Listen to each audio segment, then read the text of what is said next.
Hey everyone, and welcome to my With the Beatles vinyl collection. Now, I did mean to have this posted last week, and I deliberately postponed it because I was waiting for one to come in the post, and I didn't really want to film this before that came, so that's why this was a little bit longer than I wanted it to be. But anyway, this is it now, so let's get started. As with the Please Please Me's, we'll start with the monos and work our way to the stereos. So this is a original mono copy with the Beatles. Also, this is the first original Beatles record I ever bought 2 or 3 years ago now, so this one has history with me. And the thing to look out for on the first pressings is the Joe Beat credit for the last track on side 2, which is Money. So this is Joe Beat, which is only there on the first pressings. And it's got Recording First Published and the Parlophone Company Limited. And also the matrix numbers for this pressing are 1N, which is the earliest matrix number you can get, 1N. And now for the next copy. Now this is not a first pressing with the Joe Beat credit on. However, it does have 1N 1N matrix numbers, so I've just kind of called this one a corrected first pressing, although it's not like an original. And here's the label. Now as you can see, unlike the original, it's got a Dominion Belinda credit rather than Joe Beat credit for Money. However, this still has the 1N matrix numbers, so it's still a pretty early copy. And here is just another copy of that exact same pressing, except there's one subtle difference on this one. And all the covers I've shown, by the way, so far are Garrett Lofthouse. Okay, we now move on to the second pressing monos, and I've got a lot of different variations of this pressing, so I'm just going to get going. Now, this first copy I'm going to show you has 3N matrix numbers, because they do start to change a lot with the second pressing. And here's the label. No Joe Beat credit, so the Recording First Published. And that has 3N matrix numbers. Now here's another copy of the second pressing. Now there's a couple of interesting things about this one. And the first is that the matrix numbers for this copy are, I'll focus the camera on them, 4N. Instead of 3N or 1N, this is 4N. And also it's got quite a large tax code on this one actually. It's probably going to be quite hard to see. It's got Z at the 9 o'clock position, K at the 6 o'clock, T at the 3 o'clock, and it's very difficult to see, but there is an M at the 12 o'clock. It's just not as clear as the other 3 letters. So that's like a MZKT tax code, which I haven't seen very many times.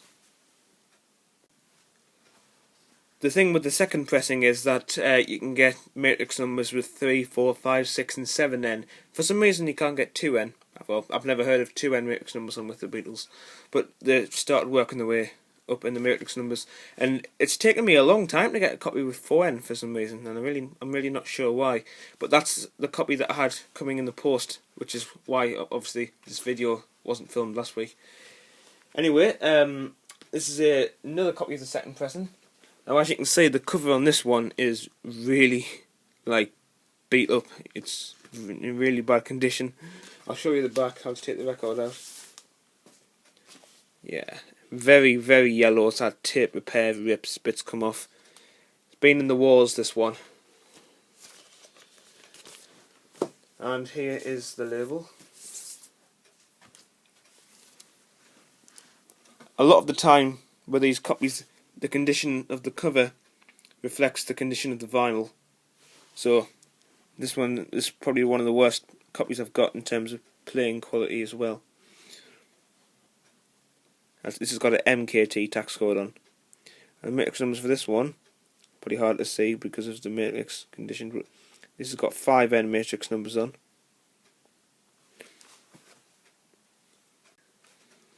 Now this next copy isn't really anything too special. It's exactly the same as the copy I've just shown, a second pressing with 5N matrix numbers, except the only difference is this has a KT tax code rather than a MKT tax code, and it's also a much nicer condition. Now this is a copy of the sixth pressing with more interesting matrix numbers. On side 1 it has 5N, and on side 2 it has 6N. And something else about this copy, this actually has a Ernest J. Day sleeve, which is a lot harder to find on With the Beatles than it is on Please Please Me. So I'm happy to have one of those. Now this copy has a MT tax code, and as I said before, side 1 the matrix number ends in 5N, and side 2 the matrix number ends in 6N, so it's quite interesting. And the next copy has 6N, 6N matrix numbers, so 6N on each side. Here's the label. I'll line up there.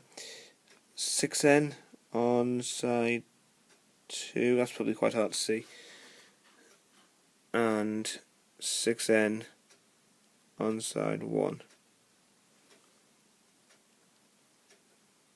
6N. And this also has a large tax code. It's the same as the one before, with MZKT, very big tax code. By the way, before I show you this next variation, there's just something I want to show you all first. On every copy of the album I've shown so far, this is what the side 2 label looks like. Now, there's just the thing I'd like you to remember. Look where track 5 starts, the word songs is before it, and the track 6, not the second time, starts halfway over on this line, so in the middle of the label.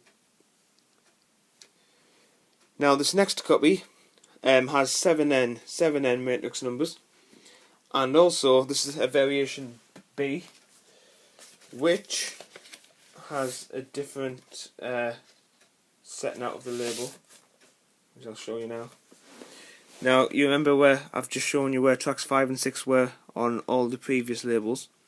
Now let's have a look. Tracks 5 and 6 both start at the beginning of the line, and they're pretty much on top of each other. So they basically just reformatted the labels here completely, so that the song titles are a lot neater. It's pretty much the same on side 1, but side 2 is definitely neater with the song titles. Now this, believe it or not, this is actually a pretty hard variation to get. So I'm guessing there weren't too many of these ones made. And let's just show you the matrix numbers as usual. 7N. Here we have a Decca pressing of the album. Now it's very similar to the Decca pressing of Please Please Me, and I'll show you it now. This was pressed in 1964, and here's the label. Now as you can see, like the Please Please Me one, it has a very large groove going around the label. Definitely can't miss that. Here's side 2, also with the groove. And this has 7N matrix numbers as well. Okay, so we are now finally moving on to the third pressing, which was released from 1981 to 1982. Now, the mono is pretty much the same size, although it's a little bit further down than on previous releases. And this one doesn't actually have any flipbacks, so that's also different, and that shows you that it's a later issue. And the record is also very different, because it's got no sold in the UK text. Well, actually, With the Beatles monos don't anyway. They were all pressed with the Recording first published. But anyway, this is the 81 pressing, which never has sold in the UK text, and also has the all rights of the producer primitive text rather than the Parlophone Company Limited. And of course it has mono written at the top. And there's the other side. Now at this point I'm just going to quickly stop to show how the front cover has changed in 20 years. So here's the very first pressing. Now this has the very dark cover where you can only see sort of half of each face, that you definitely can't see John's other eye. And here's the 80s pressing I've just shown. Now that's significantly lighter, as on the 80s pressing you can see the other half of John's face, whereas you can't on the original. So it just seems to be getting lighter as the presses change.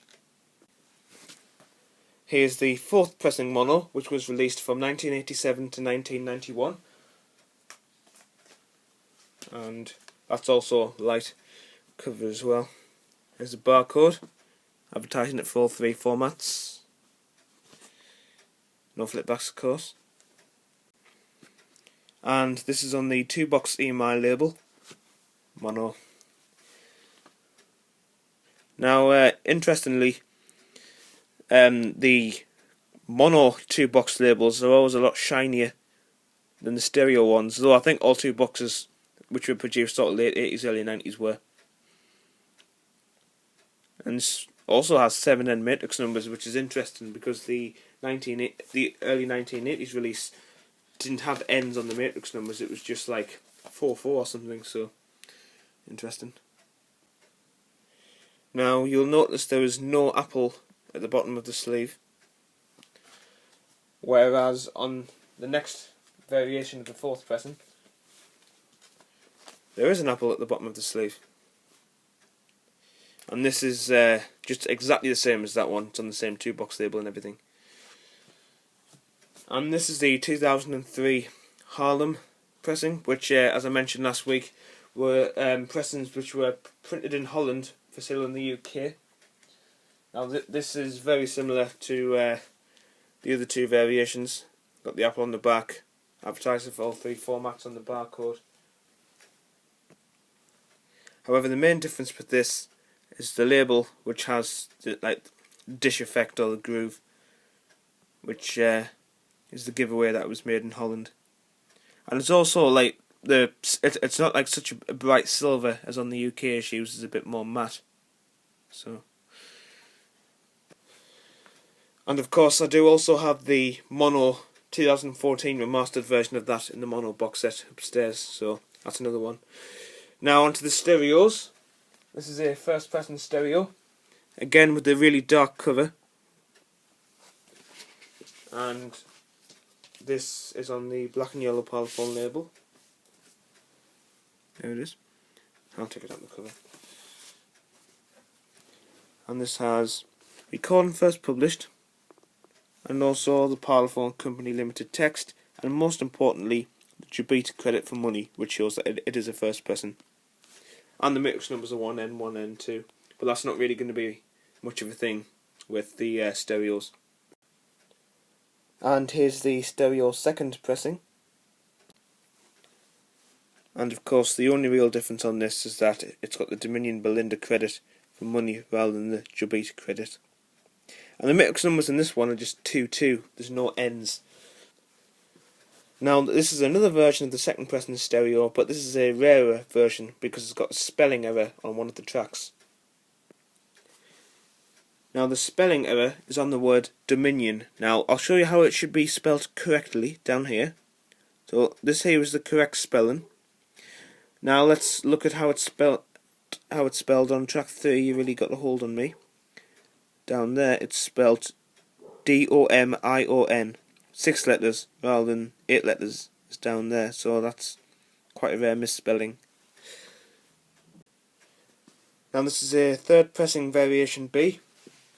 A few differences with this one. It's got a very small stereo in the corner of the sleeve there. And the label here is very different because it now does have sold in the UK text. The Recording first published is changed into a P 1963, and it also begins with the Gramophone Company Limited text. And this is a mid-60s press, so from about 65 to 69. Now here I've got two different versions of the one box pressing, and also I'd just like to note on this version of the cover there is no stereo designation at the top. Here's the one box label. And here's the other variation of the one box. Now as you might be able to see, the song titles are a lot wider, and it's just like a slightly bigger font, so it takes up more room on the label. Now I've got three different versions of the sixth pressing here. I've got one in this cover here with a large stereo, no flip backs, and here's the label, and the two box label with the Gramophone Company Limited at the start of the perimeter text. And here is another copy of the sixth pressing. It's got exactly the same record inside, it's just that it's got no stereo in the corner of the sleeve. Now this one I find quite interesting. This also has no stereo on the sleeve. This is a really weird crossover pressing. I haven't seen this one very many times at all actually. I've only seen one or two copies of this one in the past. Side 2 there. Got the two box label, same as on the regular version of this pressing. And on the other side, it's got the one box label. So it's kind of a one box, two box crossover. So I guess this was just kind of made when they were switching from like the one box to the two box label, and this one just happened to receive one of each label. So I think that's really interesting. And here is the seventh pressing stereo with stereo on the corner. This is an extremely light cover. You can see pretty much all of the faces on here, and still no flip backs either. And here's the two box label again, except this time it's got EMI Records Limited.